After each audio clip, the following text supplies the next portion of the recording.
Hey guys! Today I want to talk about how I use the Kindle Scribe as part of my editing process. The Kindle Scribe is an e-ink device that lets you read and write.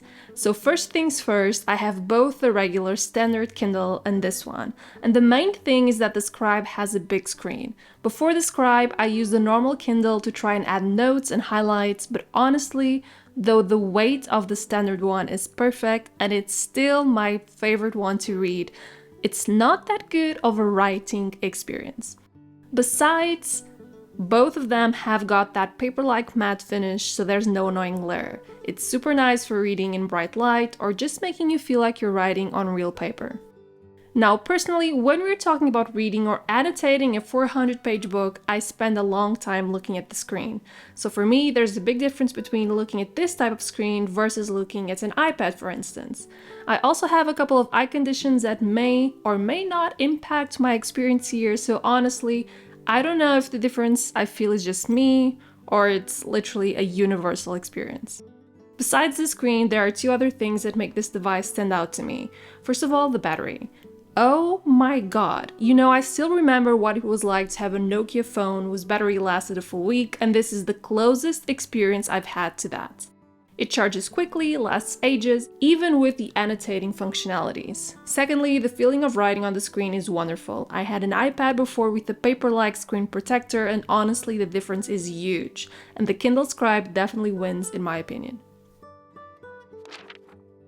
So the Kindle Scribe lets you create your own notebooks and just have a blank canvas for your notes, or it lets you annotate your documents. Since I usually draft on Scrivener but do my last pass on Microsoft Word, I tend to send my files to Kindle in doc format, and the device reads it no problem without any sort of conversion needed. Now here comes the fun part. As you're seeing this video, Kindle has made a very recent update, which makes all the difference in how you annotate your documents. So before, to annotate a part of your document, you could either highlight the paragraph, a word or a sentence, and click Add Note, which would open a text box and allow you to write your notes in a kind of a free-form format. You could also tap the note icon and tap on the page where you wanted to place your notes, and the same thing would happen. And while this provides the cleanest look for your document, if you need to review all of your notes while referencing the same text, you'll have to go through the hassle of opening each one of those notes manually and individually and reading them, which is doable, and this is what I did before, but it may take a while. So your second option was to add a canvas in the middle of your text, which is basically a text box where you can add your notes. Problem is, you will break your text into these chunks, which can also be a bit of a hassle if you want to reference the notes side by side with the text. So now you have this wonderful new alternative, which is a side pane. And this works in the exact same way as the comments section in Word, or what you do if you were annotating a physical paper.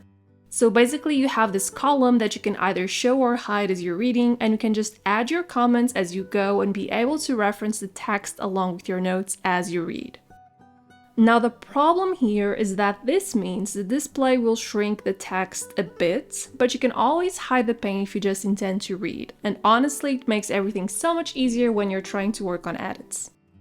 Now speaking of edits, I shared in a video before about how I edit my manuscripts, and sending my manuscript to Kindle is a big part of my process, and that's because I feel like I can only have a thorough perception of the book if I read it as a normal reader would, which means grabbing my Kindle, plopping on the couch and reading it from front to back instead of reading it with Microsoft Word open, itching to change things as I go. That full read-through is what really gives me a good perception of pace, whether the character arcs are working, and whether the world of the story is clear enough. And also I find an enormous number of typos that for some magical reason I never find on my computer. Now I truly believe that the same will apply to any other lengthy document that you have to analyze, say your thesis, a dissertation, a long report from work, a large batch of school notes, and so on. Because you can simply email your PDF or Word documents to Kindle and they'll pop up in your library automatically. It's really easy to go through this last step before you submit something, or if you feel kind of stuck during your writing process. Besides, with the Kindle Scribe, you can also create regular notebooks, so you don't have to rely on a previously created document on a different device. All you need to do is open the notebook section, choose a template like lined paper, grid, checklist, or even a blank page, and start writing.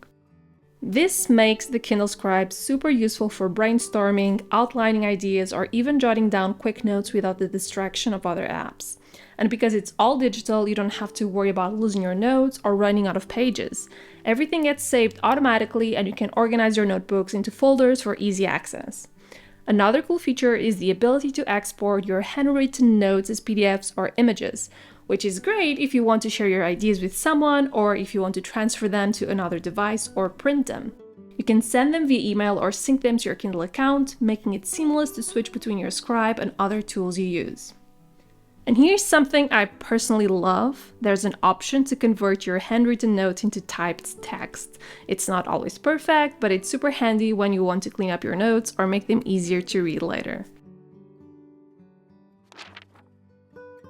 Now, after everything I've talked about, you might be wondering, is the Kindle Scribe actually worth it for me specifically?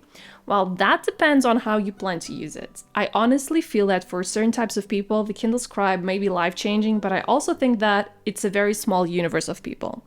If you're someone who reads a lot and likes to take handwritten notes, whether for editing, studying, or brainstorming, then I'd say, absolutely yes. The ability to annotate directly on your documents, create notebooks, and have a distraction-free reading and writing experience is a game changer. Plus, the battery life is insane, so you won't have to worry about constantly recharging it. If you're someone who already has an iPad, for instance, an iPad Pro with an Apple Pencil, then maybe I think you should save your money. If you don't have eye issues and if the glare of the screen doesn't really upset you, I think you should just save your money.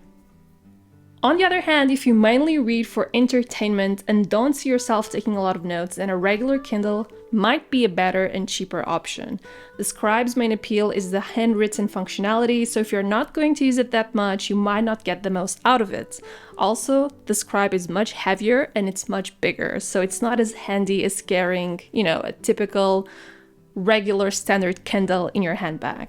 Also, if you're looking for something that can replace an iPad or a full tablet for productivity, the Kindle Scribe is not going to be the best choice. While it's great for focused reading and writing, it doesn't have apps, a web browser, or a traditional keyboard, so it's not meant for things like email, multitasking, or general computing. But if you love the idea of a paper-like writing experience, an organized way to keep all of your notes and annotations in one place, and a screen that's so much easier on the eyes than the iPad or a laptop, then the Kindle Scribe could be a perfect fit. At the end of the day, it all comes down to your workflow. If you're someone who prefers handwriting over typing, or if you do have a lot of deep reading and want to engage more actively with your texts, I think the Kindle Scribe might be a fantastic investment. And perhaps you want to be more productive to be a better student in 2025, and these concepts always go hand in hand. Learning something is easy, but retaining that information is what makes the biggest difference. Being a good student can mean managing a lot of moving parts, and Zach Hiley is here to teach you how to unlock your cranial potential and study like a math student. And if you want to learn more, you can watch Study Smarter, Not Harder, exclusively on Nebula. Nebula is a streaming platform created by and for creators. It's packed with thought-provoking, original content. And since it's creator-owned, you'll get exclusive ad-free videos from your favorite YouTubers, including me. Nebula offers several ways to join. Monthly subscriptions are $6, but the best plan of all is annual, where with my code you get 40% off, meaning you pay only $36 for the whole year. That's just $3 a month, less than a coffee. So if you're looking to support creators like me and explore amazing content in the new year, click the link in the description box below and start streaming on Nebula today.